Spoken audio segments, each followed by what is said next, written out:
The road seemed to swallow the night. Droplets of rain danced under the flickering streetlights, creating a liquid mosaic on the black asphalt. Beyond Birmingham, Alabama, that highway rarely witnessed stories, until that night.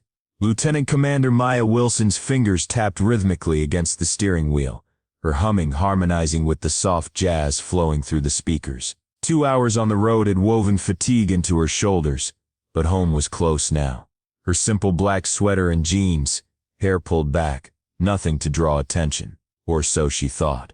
The flash of red and blue exploded in her rearview mirror, a kaleidoscope of authority cutting through the darkness. Her stomach didn't clench from fear. She knew these encounters too well, but from the bone-deep exhaustion of having to prove herself again. She signaled, eased onto the shoulder, and positioned her hands where they couldn't be misinterpreted. Officer Blake Thompson emerged from his cruiser like a man wearing power as a second skin. Each heavy boot step against the pavement was deliberate, measured, a statement of dominance before a single word was spoken. The beam of his flashlight cut through her window, harsh and invasive. License and registration. No greeting, no explanation. Just flat, practiced impatience dripping from each syllable. Maya's gaze locked with his in the mirror before she reached, slowly, deliberately, for her documents. "Was I speeding, officer?" Her voice carried the steady confidence of someone who had navigated war zones and diplomatic crises with equal poise. Thompson's silence felt calculated. He inspected her documents with exaggerated thoroughness, the papers hovering just beyond her reach. "Taillights out," he finally declared, his words falling like stones. "That can't be right." 4 words that shifted the entire dynamic. Thompson's expression hardened, the mask of professional detachment slipping just enough to reveal something darker beneath. "Are you arguing with me?" The air between them crystallized, that electric moment where power confronts challenge and expects immediate surrender. Maya had felt this tension in briefing rooms, on aircraft carriers, in foreign territories where the rules were written in blood. She knew better than to escalate, but better still than to cower. "I'm just saying," she replied, her voice a controlled river flowing over jagged rocks. "My taillights were checked a few weeks ago. But if there's an issue, I can certainly get it fixed." "Step out of the car." Thompson's command sliced through her explanation like it was vapor. Maya exhaled one slow, measured breath, and glanced at the empty highway stretching before them. No witnesses, just her word against his badge. "Mind telling me why?" she asked, fingers drumming once against the wheel. Thompson's mouth curved into a smirk that didn't reach his eyes. "Because I said so." The night air embraced her as she stepped onto the pavement, cooler than she expected. Her posture remained relaxed but alert, a soldier's stance, ready but not threatening. "Turn around." Hands on the car. His voice carried the arrogant certainty of a man who had never been questioned. "For what reason?" Maya stood her ground, not defiant, but firm. Thompson stepped closer, the smirk vanishing like mist in sunlight. "Are you resisting?" "No," she replied, her voice steady as a heartbeat. "I'm asking a question." Something flickered across Thompson's face, annoyance, amusement, perhaps a hint of uncertainty quickly buried beneath bravado. Without warning, he reached for his radio. "We got a non-compliant driver here," he muttered into the speaker, then louder. "Turn around." Maya's pulse quickened, but her expression remained stone. "Officer, I need you to understand something," she said, her voice low, but carrying the weight of absolute certainty. "I know exactly what I'm allowed to do, and I know exactly what you can't do." Thompson's jaw tensed like a trap about to spring. "You are under arrest," he snapped, reaching for her wrist. Maya moved with the fluid grace of combat training, stepping just beyond his grasp. "Under arrest for what?" "Obstructing an officer." He pulled out his handcuffs, metal glinting in the cruiser's lights. Her military training took command. Heartbeat steady, breathing even, mind clear. 2 choices: comply and fight later, or push back and risk escalation. She wouldn't become another statistic. With deliberate movements, she turned, placing her hands on the roof of her car. The metal cooled her palms as Thompson yanked her arms behind her back, tightening the cuffs with unnecessary force before shoving her toward his patrol car. "You don't know what you're doing," she murmured, the words not a threat but a simple statement of fact. Thompson chuckled, shoving her into the back seat. "Lady, I know exactly what I'm doing." But he didn't. Not even close. The hard plastic seat dug into Maya's back as she sat motionless, wrists burning against the too tight cuffs. Her breathing remained measured, controlled, the calm at the center of a gathering storm. Outside, Thompson strutted back to his vehicle, radioing in his catch of the night with smug satisfaction. The faint reflection of her face in the partition stared back, composed, but beneath that composure, something simmered. She had navigated combat drills, high-stakes operations, and interrogations in hostile territories. But this was different. This was a man drunk on the power of his badge, convinced he was untouchable. Minutes stretched into a decade of silence. 10 minutes passed before Thompson slid into the driver's seat, whistling like a man without a care. "Well, well," he muttered, pulling his seatbelt across his chest. "Let's take a little ride." The patrol car lurched forward, lights still painting the road behind them in alternating crimson and sapphire. "You know," Thompson said after a moment, "most people just keep their mouths shut when I tell them to step out." Maya exhaled sharply. "And most officers don't arrest people for questioning a traffic stop." Thompson's laugh scraped against the air like sandpaper. "Lady, you must really think you're somebody." Her eyes found his in the rearview mirror. "I don't think. I know." That made him pause just for a heartbeat, his knuckles flexing around the wheel as irritation rippled across his features. "You military?" he asked, his tone suddenly shifting. Her silence was her answer. "Yeah, I figured," he continued, recovering his swagger. "You got that attitude, that above-the-laws type." His smirk reflected in the mirror. "Bet you thought I'd back off if you threw that around." Still, Maya remained silent, letting his words evaporate into the space between them. Thompson clicked his tongue, shaking his head with theatrical disappointment. "Shame. If you just kept your mouth shut, we could have avoided all this." The audacity of it, as if his actions were somehow her fault, tightened her jaw. The station appeared ahead, a squat gray fortress squatting beside the main road. The parking lot stood nearly empty. Late-night processing was slow, and for now it seemed she would be the only guest. Thompson killed the engine and turned to look at her through the partition. "Gotta say," he murmured, "I do love when they make it easy." He led her inside past a bored desk sergeant and into processing. The holding area smelled of stale coffee and desperation. A metal bench lined the far wall, with a steel door leading to the cells beyond. The booking routine unfolded mechanically. Fingerprints, mugshot, indifferent officers going through motions so familiar they'd forgotten the weight of them. "You think you're smart, huh?" Thompson muttered as he grabbed her wrist again, leading her toward the cells. Maya glanced sideways at him. "I don't have to think." His grip tightened enough to bruise. "Enjoy your stay," he sneered, shoving her toward the cell. Maya caught herself before she stumbled, turning to watch as steel bars slid between them. Thompson smirked from the other side, tapping the bars lightly before walking away, the lock clicking with finality. She sank onto the bench, the chill of metal seeping through her jeans. One night, that's all it would take. Thompson had no idea who he had just challenged. The cell's flickering light cast shadows that danced across the concrete floor. Maya rolled her shoulders to ease the stiffness creeping into her muscles. Her surroundings, four walls, a bench, the faint smell of disinfectant barely masking older, more persistent odors, were nothing compared to what she'd endured in service. Through the bars came the distant murmur of officers talking, paperwork shuffling, coffee cups meeting desktops. She exhaled slowly, controlling her breathing, controlling her mind. Lessons drilled into her long before she'd ever stepped onto a naval vessel. Heavy footsteps approached. Thompson. She recognized his gait before he appeared. That same arrogant rhythm that broadcast his self-importance with every step. He materialized before the cell, arms crossed over his chest, smirk firmly in place. "Comfy?" Maya didn't answer. Thompson stepped closer to the bars. "You know, if you just played along, you wouldn't be in here right now." A slow smile curved her lips. "Oh, I'm exactly where I need to be." The smirk faltered, just for an instant, as uncertainty flickered in his eyes. He covered it quickly with a scoff, glancing toward the empty holding area. "No one's coming to get you tonight, lady," he shrugged. Guess that means you'll have some time to think about that attitude. Maya watched him, unmoved, unshaken. Thompson leaned in, lowering his voice to a conspiratorial whisper. See, here's the thing. People like you think the rules don't apply. You think a little confidence is enough to get out of trouble. She let him talk, let him ramble.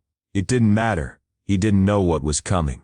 As if summoned by her thoughts, another officer approached, younger, probably in his late 20s, holding a clipboard and looking distinctly uncomfortable. Sergeant?" The young officer's voice carried a hint of uncertainty. "We got a call." Thompson barely glanced at him. The officer shifted his weight nervously. "I think you need to see this." Thompson frowned, giving Maya one last look before stepping away.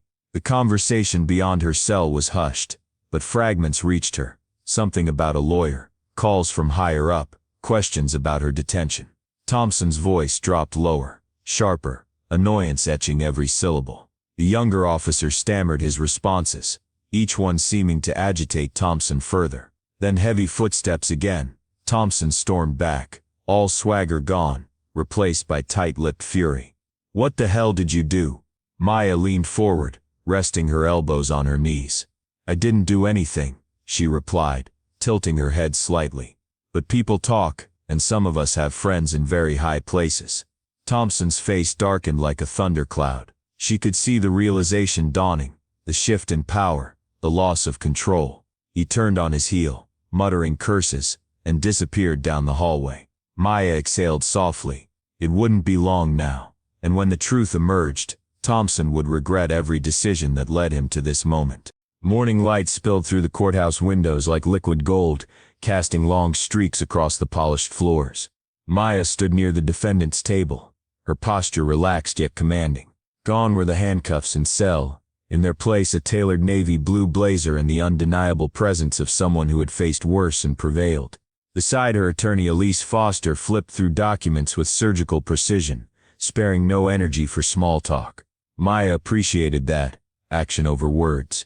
The heavy doors swung open. Thompson entered, still carrying himself like he owned the room, but there was something different now, a stiffness in his movements, a flicker of doubt in his eyes. He caught Maya's gaze and looked away first. Judge Robert Mercer entered, and the room fell silent. A stern man with silver-streaked hair and weary eyes, he adjusted his glasses as he settled into his chair. "All right," he sighed, glancing over the case files. "Let's get to it." The prosecutor, Assistant District Attorney James Harrison, rose to his feet. "Your Honor, we have reason to believe that the defendant, Lieutenant Commander Maya Wilson, was unlawfully detained without probable cause. Furthermore, new information suggests a pattern of misconduct involving the arresting officer, Sergeant Blake Thompson." Murmurs rippled through the courtroom. Thompson shifted in his seat, jaw muscles working beneath his skin. The judge peered at him over his glasses. "Sergeant Thompson, care to explain?" Thompson leaned forward, clearing his throat. "Your Honor, the defendant was uncooperative during a routine traffic stop."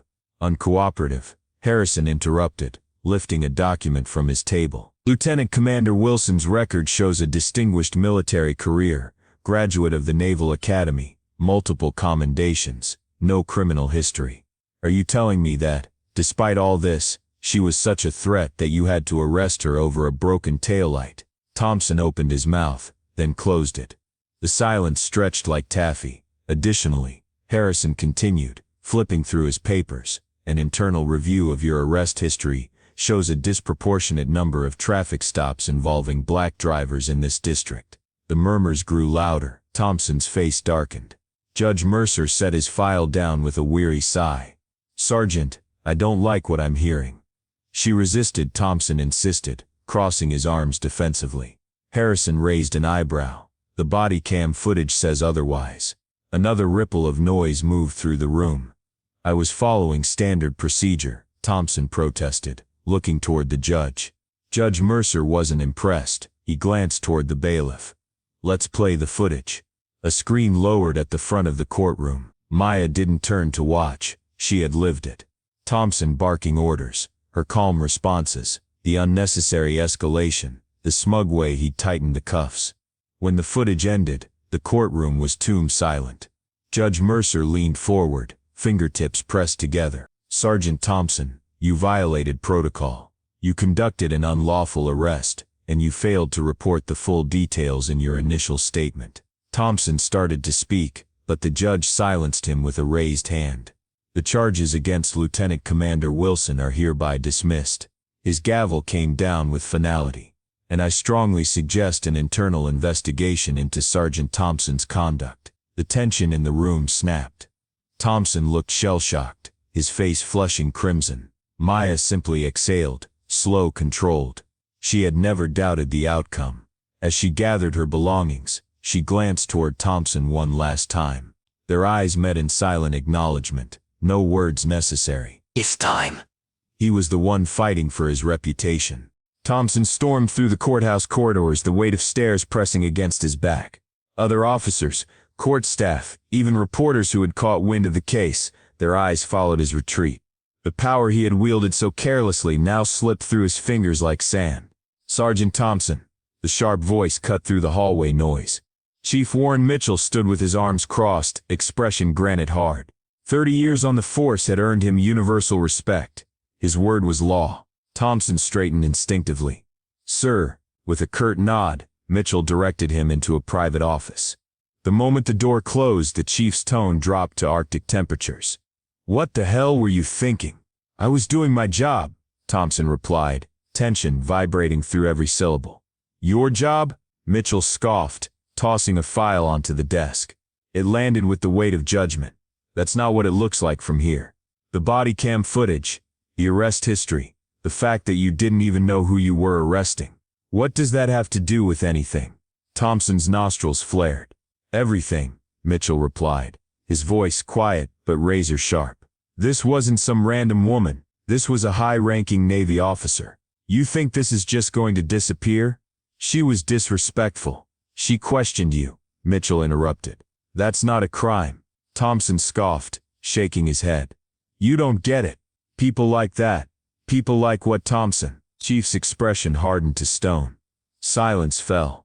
Thompson swallowed but said nothing. Mitchell sighed, rubbing his forehead. The DA is reviewing every single one of your cases from the past 5 years. You've been flagged for racial profiling, and you better believe this department isn't going down with you. Thompson's stomach twisted. What does that mean? It means you're being put on immediate suspension, effective now. Internal Affairs is investigating, and if they find what I think they're going to find, he shook his head. Your career is over. The words hit Thompson like physical blows. His face burned with humiliation. This is bull. Don't finish that sentence, Mitchell warned.